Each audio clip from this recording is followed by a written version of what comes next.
LeZevo likes to talk about life while he's shooting people in the face. LeZevo. What is going on, everybody? It's LeZevo here, and I'm going to use this video as part 2 of a series I'm doing where I answer the questions that I get from you guys. Like I said in my last video, I've been saving them up for a while, so I got a bunch of them. I thought I would just knock them out really quick, but turns out that I'm a little long-winded, and it takes a little bit longer than what I thought to get through them. Real quick, the video you're watching is domination gameplay on Nuketown using the M60, or what I call my heavy Chevy class. It's pretty much just a M60 spray and pray type scenario. You'll see me doing a lot of that. So anyway, this video is not about the gameplay, so I'm going to jump right into it. This is a question I just got after I posted my last Q&A video.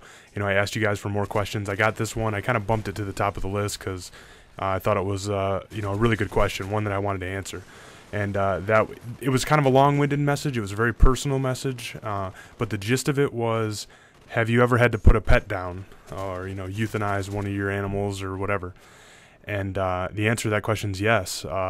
Growing up in my household, between me and my sister, we had quite a bit of different family pets. We've had dogs and cats and fish and even a rabbit. So we've had our fair share of animals, but the thing about animals is they just, it's almost heartbreaking because you get them and you know that you're going to outlive them. I mean, I guess God willing, but you're going to, all things being equal, you're going to live longer than the thing. So, and then, the rough part about it is they actually become like part of your family. If you're a pet owner, you kind of know what I'm talking about. You just get used to it. They do certain things. They have their own little, almost a little, like a little personality, and, you just get accustomed to having them around, and it really sucks when they start to get sick or when they start to get old. Just recently, we had a longtime family dog. I think she was 14 or 15 years old. Her name was Holly, and she was just a little mutt that my sister had got for Christmas one year. But she was just a really cool dog. She's one of those dogs that's just so ugly she's cute, and just really cool to have around in the household. But she started getting really old. She couldn't see anymore. She could barely hear. She started losing control of like her bowels and stuff. So she was like, walking, and she'd just like drop a deuce and not even realize that she was doing it. And so it got to the point where we just said, okay, this is, it's time to go put her to sleep. And when it comes down to that, you got to understand that they're not in a position of life where they're enjoying themselves anymore. They're kind of just there. It's sort of a situation that you don't want to be put in, but is coming. At some point, you're holding on to them at the cost of their own suffering, and you have to be willing to let go, I think, and just know that you're kind of doing what's best for them. It's just it's something that really sucks. And I know if you're in a position where you just don't want to make the drive to take her there. Our family had a close family friend that maybe wasn't as tied to the animal go ahead and do that for us. And so that person, because none of us felt like we could do it, that person went and, was in the room when they actually put the animal to sleep. And, it was comforting knowing that at least one of our close friends was there, even though none of us were, in the right state of mind to do it. So the answer to that question is yes, I have been through it. I know it sucks. I know it's hard. But, on the flip side of it, there's a lot of other animals out there that need a happy home. And when you lose one, you create space for another. So go rescue another animal and, enjoy the company of that and take care of that one and save another animal. You know what I mean? That's the way I look at it. So enjoy the time you've had with it, and just be comfortable knowing that they're not suffering anymore, and move on and get yourself a new animal to share your life with. And sort of the cycle of life, right? It's like Lion King or something. But anyway, I thought that was a good question, so I wanted to answer that first. Next question: do you play on Xbox or PS3? I play on the Xbox. I have a PS3 as well. I used to have Black Ops for it, but I didn't play it as much, so I actually sold that back just because it was worth some money or whatever. And if I ever want to play on the PS3, I have friends that still have the game that, they're more casual gamers. They don't play very often, so I could always borrow it from them and do like an open lobby or something. So I think that answers that question. Next one is, do you play with a headset? And if so, what kind? The answer to that question is yes. I think if you're at all competitive or at all into taking this game seriously, or first-person shooter game seriously, I strongly suggest investing in a headset. I think it's really going to help you. Some people will debate that the Black Ops sound isn't even good enough to, for it to make a difference, but I still think you're better off with one than without one.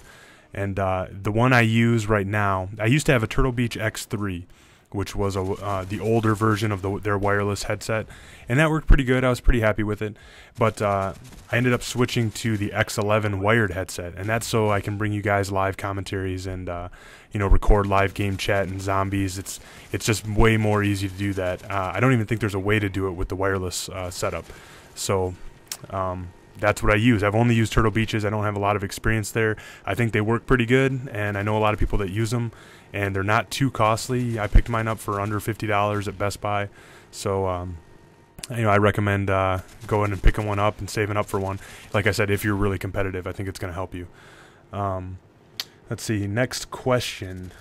How did you get to play with Woody's Gamertag? This happened, I think the reason somebody asked that question is because they've seen me both on his channel, and I had him on my channel a couple times, running around in videos. And I only played with him one day. It was like a 3-hour gaming session, and I was actually invited there by Paintball Kitty. I'm sure most of you are familiar with kind of my, probably the greatest success I've had on the channel is being recognized by Paintball Kitty as somebody that has some talent going forward. And she had me on her channel, on her channel as part of her Sunday Spotlight series, and that really gave my channel a nice boost. But as part of that, we've been talking a lot, and she's been helping me out and giving me suggestions and things. She's been really awesome and instrumental to my channel. And one of the things she did was invited me to a lobby to play with her and Woody. And it was really cool. It was a really neat experience, and I had a lot of fun doing it. I'll let you guys know if it happens again, but it's one of those things that just sort of happened, and I'm glad it did, and it was a lot of fun. It's kind of like if you're a fan of basketball and you get to play with Michael Jordan or something, that's kind of what it felt like. I guess that's the only thing that I could compare it to, but anyway, yeah, so that's the story there. Next question. When's your next open lobby? I sort of answered this in my last video, but I'll just hit it again. When I hit 1,000 subscribers, I've promised that I'm going to do open lobbies again, and I'll play with every one of you guys that sends me a message, whether that's all in one night or if I have to do 2 or 3 of them or whatever it takes. That's what I'm promising to you guys. Along with when I hit 1,000, I'm going to do a setup video, which a lot of people have been asking me for. So yeah, hopefully that hopefully that happens coming up in not too long, and yeah, I'm looking forward to gaming with you guys again.